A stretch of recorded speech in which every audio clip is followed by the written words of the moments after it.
오늘 내가 써야 할 면류관 6번째 마지막 시간입니다. 오늘은 보좌 앞에 드릴 면류관이라는 제목으로 하나님의 말씀 함께 나누도록 하겠습니다. 면류관은 이 땅에서 믿음을 가지고 하나님 앞에 충성하며 사명을 다한 사람들에게 주어지는 하나님의 상급임을 지금까지 살펴보았습니다. 지난 시간까지 5번에 걸쳐서 5개의 면류관을 살펴보았습니다. 잠깐 정리해보자면 이러합니다.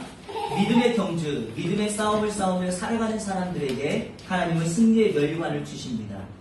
예수님과 사역자의 믿음의 본을 따라서 충성하며 살아가는 사람들에게는 자랑의 면류관을, 인생의 마지막 땅끝에서 잘 살았다고 주님께 인정받은 사람들에게는 의의 면류관을, 신앙의 고난과 핍박이 있을 때에도 끝까지 충성하는 사람들에게는 생명의 면류관을, 마지막으로 이 땅의 목자로서 맡겨진 사람들을 잘 돌보고 그들의 본이 되는 사람들에게 주어지는 면류관이 영광의 면류관이다 말씀드렸습니다.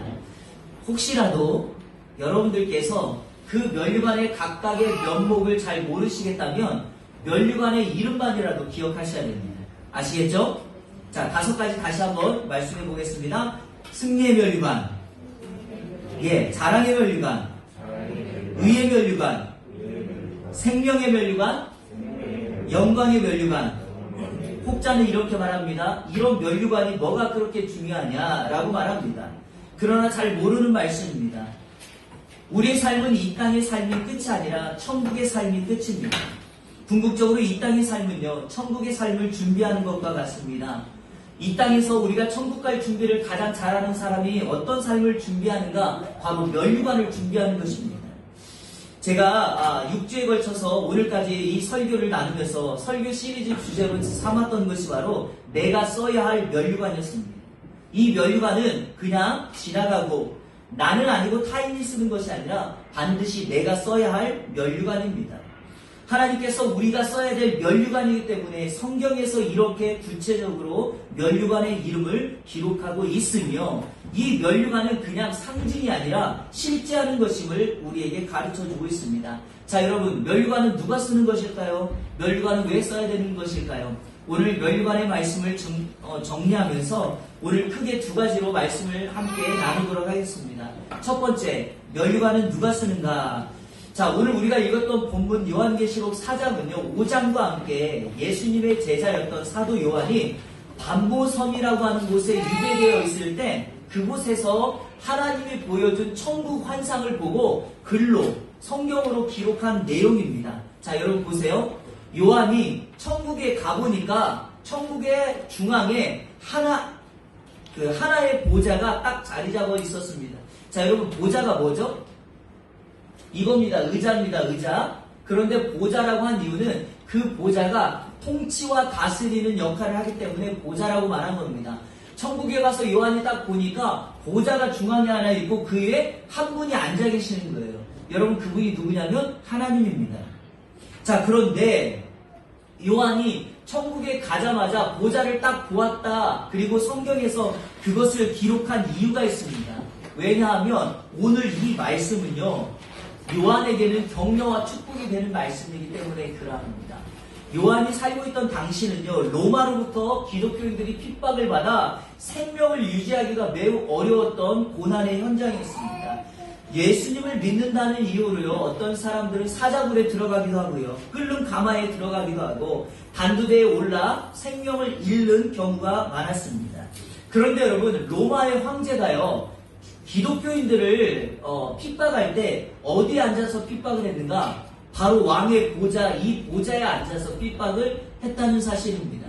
그러니까 기독교인들과 당시 사람들은요, 보좌 그러면 로마 황제가 앉아서 누군가를 명하여 죽이는 일들을 감당하는 곳이다, 이렇게 생각을 했는데 요한이 천국에 가보니 그곳에 하나님의 보좌가 있다는 것은 무슨 의미일까요? 하늘의 하나님께서 이 세상 만물을 다스리고 있다는 사실을 요한이 깨닫게 된 것입니다. 그래서 요한이 천국 가서 첫 번째로 본 것이 보좌라고 하는 것은 오늘 우리가 읽었던 요한계시록 4장 2절과 3절에서 분명히 말하는 것은 하나님께서 이 세상을 통치하고 다스리고 계시다라는 것을 분명하게 깨닫게 된 것입니다. 요한은 이렇게 생각한 거죠. 제가 한번 요한의 언어로 제가 생각을 해보았습니다. 보좌를 딱 보는 순간 그렇구나. 눈에 보이는 로마 황제의 보좌가 아니라 하늘 보좌에 앉으신 분이 이 세상을 통치하시고 다스리시는구나. 이렇게 생각을 하였다는 것이죠. 얼마나 큰 위로가 되겠습니까? 그런데 오늘 성경 3절 말씀에 보니까 보좌에 앉아 계신 하나님이 어떤 분이냐 이런 건 소개하지 않고요. 그분의 모습을 소개합니다. 자, 우리 3절 말씀 같이 한번 읽겠습니다. 시작! 앉으신 이의 모양이 벽옥과 홍보석 같고 또 무지개가 있어 보좌에 둘렀는데 그 모양이 녹보석 같더라. 자, 여러분, 앉으신 분이 누구다라고 이렇게 말하지 않습니다. 그분의 모양을 소개합니다. 모양. 그런데 여러분, 그 모양이 벽옥과 홍보석 같다. 또 보좌에는 무지개가 둘러 있었는데 그 모양이 녹보석 같다. 자, 여러분, 중고등학교를 이제 우리가 잘 나왔는지 한번 점검을 해봐야 될 것 같습니다. 뭐뭐 같다 이런 표현은 뭐죠? 비유죠, 비유. 지규입니다. 본 것이 그러니까 눈에 보여지는 그대로가 아니라 눈에 보여지는 것을 다르게 설명을 하는 거죠. 진짜가 아니란 말입니다. 하나님의 모양이 벽옥과 홍보석 같다라고 말하지 않고 홍보석이다라고 정의를 내리지 않고 벽옥과 홍보석 같다라고 하는 것은 요한이 그 이미지를 자신의 언어로 표현한 것 뿐입니다. 여러분, 천국 가면 벽옥과 홍보석이 있다 이렇게 말씀하시면 안 돼요. 그와 같이 화려하게 빛난다라는 것을 요한이 설명을 하고 있습니다. 자, 그리고 오늘 우리가 이제 집중해야 될 것은 바로 4절 말씀입니다. 자, 4절을 제가 읽어보겠습니다. 또 보좌에 둘러 24 보좌들이 있고 그 보좌들 위에 24 장로들이 흰옷을 입고 머리에 금관을 쓰고 앉았더라. 자, 여러분, 중앙에 하나님의 보좌가 있죠? 자, 그런데 이 모양이에요. 자, 그림을 그려드릴 테니까 잘 보세요. 여기를 한번 보셔야 됩니다. 자, 중앙에 보좌가 있고요. 뺑 둘러서 24개 보좌가 원을 그리고 있는 거예요. 그리고 그 보좌 위에 누가 앉아있냐면 오늘 성경에 보니까 24 장로라고 그랬으니까 장로라고 불리우는 사람들이 거기에 앉아 있습니다. 자, 그런데 중요한 사실은 이 사람들의 모습입니다. 머리에 뭘 쓰고 있다고요? 금관. 금관이 금면류관입니다. 다시 말해볼까요? 이들이 쓰고 있는 금면류관은 우리가 지금까지 살펴보았던 5개의 면류관의 종류입니다. 여러분, 이 24 장로들이 누구일까요? 제가 적어놨어요. 보세요. 하나님을 대표하는, 하나님의 백성을 대표하는 모든 존재. 그러니까 구약의 시대, 신약의 시대 하나님을 믿는 사람들 전체를 의미하는 사람들이 바로 24 장로입니다. 자, 여러분, 제가 이 설교를 시작하면 누가 면류관을 쓸 수 있을까요? 이렇게 제가 질문을 했죠. 누가 면류관을 쓸 수 있습니까? 24 장로들이 쓰고 있습니다. 그러면 이 24 장로들은 왜 쓸까요? 자, 오늘 성경에 24 장로들이 옷을 하나 입고 있어요. 어떤 옷을 입고 있죠? 흰옷을 입고 있습니다. 여러분, 흰옷은 바로 우리의 더러워진 죄악을 예수 그리스도의 보혈로 십자가의 피로 정결하게 되고 깨끗하게 된 사람들이 입을 수 있는 옷이 바로 흰옷입니다. 이 흰옷은 예수 그리스도를 나의 구세주로 주인으로 영접한 사람들이 천국에서 입는 옷, 그 옷이 바로 흰옷입니다. 이 옷은, 흰옷은 예수 그리스도가 신랑으로 이 땅에 다시 재림하실 때 신부된 우리가 그분을 맞이할 때 입는 거룩한 옷이 흰 옷입니다. 그러니까 이 흰옷이라고 하는 것은 무엇을 상징하냐면 내가 예수 그리스도를 나의 구세주로 주인으로 믿습니다라고 하는 신앙의 고백을 한 사람들이 바로 입고 있는 옷, 그것이 바로 흰옷입니다. 자, 여러분은 이 흰옷을 지금 입고 계십니까? 영적인 흰옷을 입고 계십니까? 면류관이라고 하는 것은 그냥 단순한 내가 이것을 했기 때문에 준다라는 게 아니라 내가 예수 그리스도를 나의 구원자, 나의 주인으로 영접하고 그 신앙의 여정을 향하여 나아갈 때 세상 땅 끝까지, 내 인생의 마지막 끝까지 그리스도의 복음을 잘 지켰다라고 하는 사람들에게 주어지는 면류관이기에 그 출발은 바로 흰옷을 입는 것입니다. 다시 말하면 예수 그리스도를 믿고 죄악을 회개하고 복음을 통한 삶의 변화를 일으키는 사람, 그 사람에게 이 면류관이 주어지게 됩니다. 사랑하는 여러분, 이번 한 주간 여러분 가운데 이 흰옷이 다시금 새롭게 입혀지기를 축복합니다. 어떻게요? 믿음을 확신하십시오. 여러분이 믿었던 예수 그리스도 그분을 포기하지 말고 끝까지 마음 중심으로 모시고 그분과 동행하며 계속해서 살아가는 저와 여러분들 되시기를 주님의 이름으로 축원합니다. 자, 둘째로 면류관을 왜 써야 되는가? 자, 또 이런 질문이 있어요. 천국 가면 그만이지 꼭 면류관을 써야 하는가? 여러분의 이 질문에 어떻게 생각하십니까? 천국 가면 그만입니까? 천국을 몰라서 하는 말씀입니다. 우리는 면류관을 써야 합니다. 반드시 써야 합니다. 왜냐하면 자, 이것 때문에 그럽니다.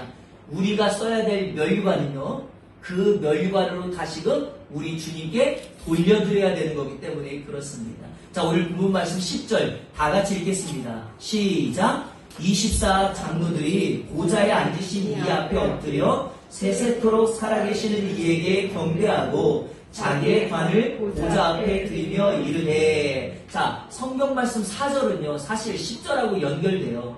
5절부터 9절은 생물들의 내 생물에 관련된 스토리이기 때문에 4절 다음에 10절이 이어지는데 24 장로들이 보좌에 앉아있고 머리에 금면류관을 쓰고 흰옷을 입고 보좌에 앉아있었습니다. 자, 10절에 그 24 장로들이 중앙에 보좌에 앉아계신 그분 앞에 세세토록 살아계시는 이에게 경배하면서 무슨 일을 하죠? 자기의 관을, 쓰고 있던 관을 보좌 앞에 드렸다 그랬죠? 여러분, 이 드렸다는 말이 헬라어로는 발로 그랬는데 이게 던지자는 말이에요. 뚫으라는 말이에요. 던지다. 그러니까 24 장로들이 자신들이 쓰고 있는 면류관을 하나님께 던지면서 그분을 찬양하고 그분께 영광을 돌렸다라는 것입니다.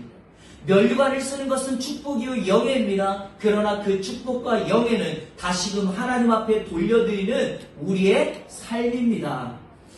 그러므로 정확하게 말씀드리자면 이 면류관을 쓰는 것은 우리 자신을 위함이 아닙니다. 하나님 아버지께 영광과 찬송을 올려드리기 위함이죠. 여러분, 왜 면류관이 여러 종류입니까? 하나님을 더 많이 찬송하기 위함입니다. 그러니까 우리는 면류관을, 여러 면류관을 다 써야 됩니다. 자랑의 면류관, 승리의 면류관, 영광의 면류관을 써서 그 면류관을 우리 하나님 아버지께 다시금 돌려드리며 찬양과 영광을 돌려드려야 됩니다. 그래서 오늘 이 면류관 설교의 마지막 결론은 보좌 앞에 드릴 면류관, 다시 우리가 준비하고 상급으로 써야 될 면류관은 하나님께 돌려드릴 면류관이 된다라는 것입니다. 사랑하는 여러분, 이 땅에서 우리가 써야 될 면류관은 바로 천국의 삶을 준비하는 것과 같습니다. 성도의 삶은 이 땅에서의 삶이 끝이 아니기에 지금도 우리는 이 땅에서 천국의 하나님 나라에 갈 삶을 준비하는 것입니다. 자, 11절에 그 찬양하는 모습이 이렇게 기록되어 있습니다. 우리 11절 다 같이 읽겠습니다. 시작. 우리 주 하나님이여 영광과 존귀와 권능을 받으시는 것이 합당하오니 주께서 만물을 지으신지라. 만물이 주의 뜻대로 있었고 또 지으시려서는 하나이다. 아멘. 하나님이 영광 받으시기에 합당한 분입니다. 합당한 분이기에 우리는 그분께 영광을 돌려야 돼요. 그분이 합당한 이유가 그분은 만물을 지으셨고 만물이 주의 뜻대로 지음받았기 때문에 이 세상은 하나님의 뜻대로 지음받았고 하나님의 뜻대로 움직여지고 결과적으로 하나님의 뜻대로 모든 것이 결과가 귀착될 것입니다. 사랑하는 여러분, 24 장로들은 하나님을 찬양합니다. 우리도 이 땅에 살아가는 동안에 하나님을 찬양할 이유가 있어야 됩니다. 오늘 하루 여러분에게 생명 주신 그 하나님의 은혜에 감사하다면 그 감사의 조건은 하나님을 찬양할 이유가 됩니다. 그러니 여러분, 매일과 같이 하나님을 찬양하는 저와 여러분들 되시기를 주님의 이름으로 축복합니다. 자, 여러분, 누가 씁니까? 흰옷 입은 사람이 씁니다. 면류관을, 자, 여러분 왜 써야 됩니까? 그 면류관은 다시금 하나님 앞에 돌려드려야 될 것입니다. 자, 이 두 가지는요 아주 단순하지만 오늘 설교의 결론이에요. 자, 제가 이 설교의 결론을 오늘 요한계시로 이 세상의 마지막에 임하는 사건을 통하여 결론을 내리고 싶은데요, 바로 요한계시록 14장입니다. 요한계시록 14장에 보면은요, 14만 4천 명에 대한 이야기가 등장합니다. 그 14만 4천 명은 누구냐면, 하나님 앞에 구별되어서 천국에서 인정받은 사람들. 어떤 이단은요, 이 14만 4천 명이 실지 않은 인원이라고 말하는데 결코 그렇지 않습니다. 이거는 숫자의 14만 4천 명이 아니라 상징입니다. 상징. 구원받는 사람들의 모든 무리를 그렇게 표현한 것 뿐입니다.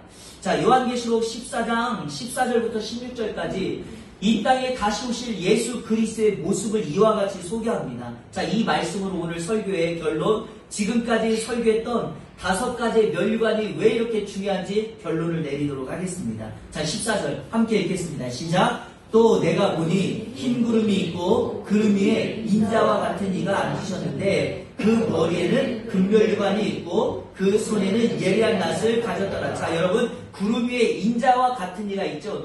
누굽니까 이분이? 예수님입니다. 자, 예수님이 머리에 뭘 썼죠? 금멸류관을 썼고 손에는요, 예리한 낫, 날카로운 낫을 들었다고 말합니다. 자, 15절.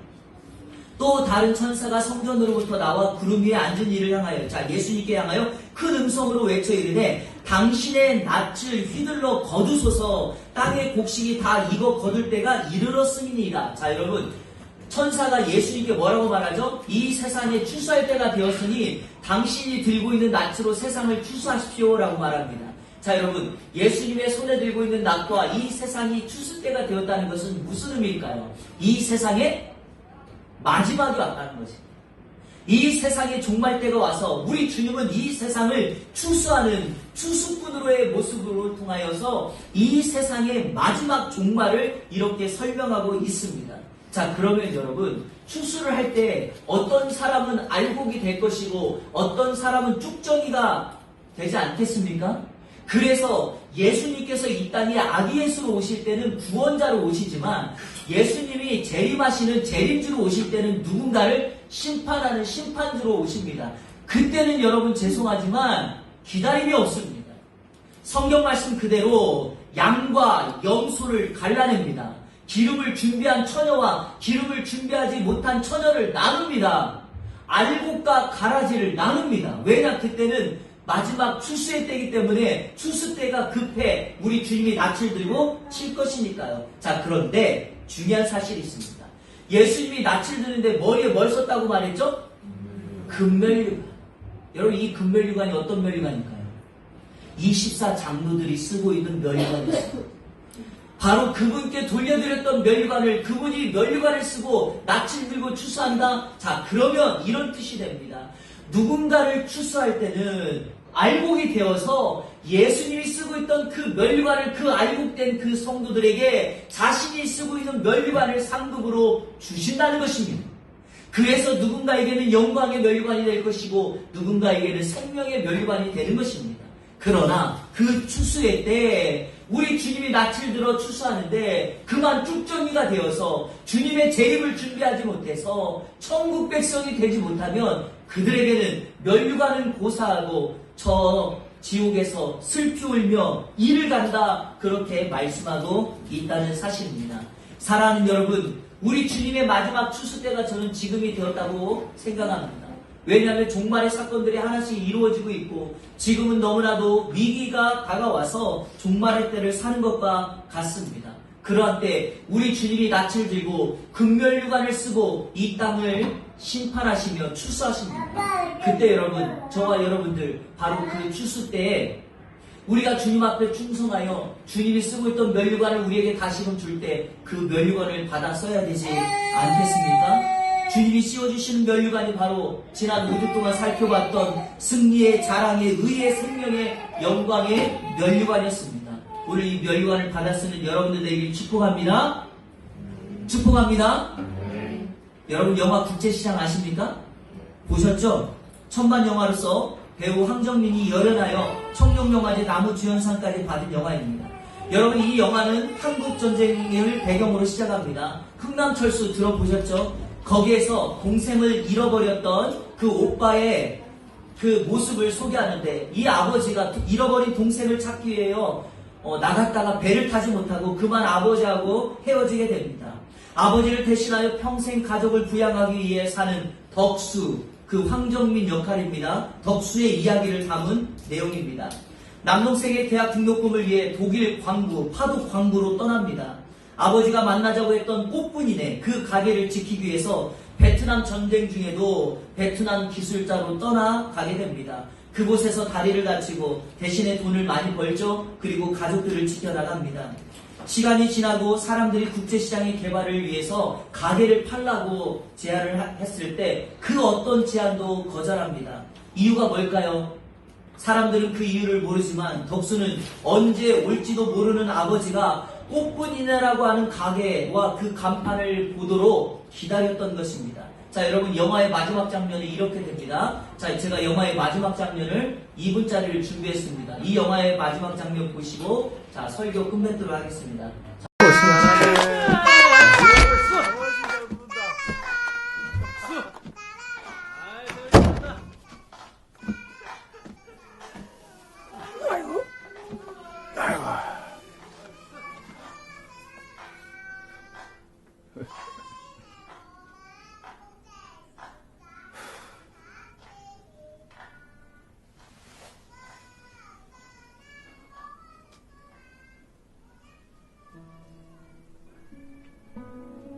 아버지,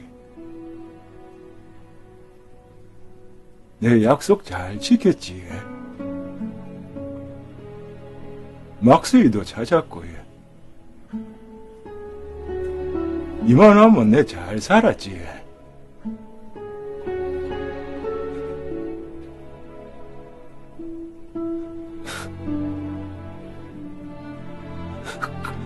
근데 내 진짜 힘들었거든요.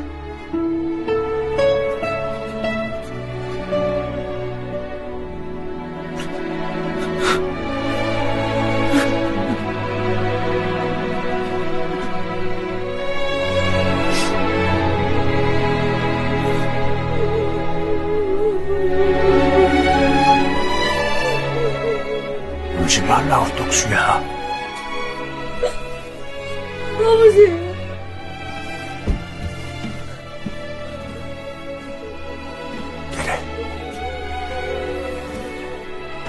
네 얼마나 세게 고생했는지 다 안다. 내가 너한테 영 고맙다. 내 못한 거 네가 잘해줘서 진짜 고맙다. 아버지. 아버지가 되게 보고 싶었습니다. 그래. 나도 네가 영 보고 싶었다.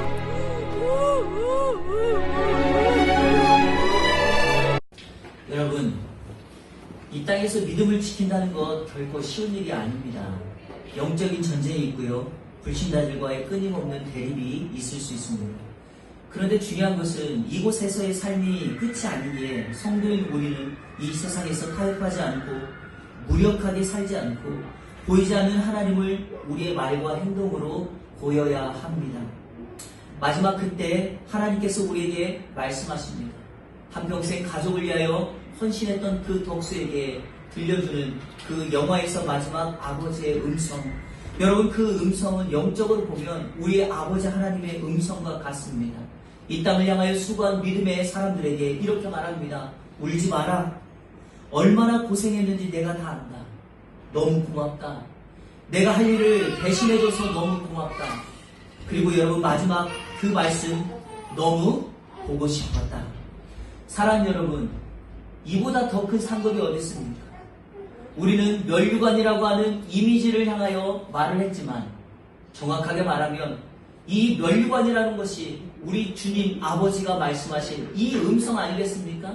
수고했다. 너무 보고 싶다. 여러분, 그 주님을 향하여 우리가 이 땅에서 열심으로 충성으로 믿음의 열매를 맺어 주님께 다시금 돌려드릴 그 멸류관을 준비하는 저와 여러분 되어야 되지 않겠습니까? 이번 한 주간 그리고 우리의 평생의 삶을 통하여 주님 앞에 돌려드릴 면류관을 준비하는 우리 이 안의 모든 성도님들 되시기를 우리 주 예수 그리스도의 이름으로 축원합니다.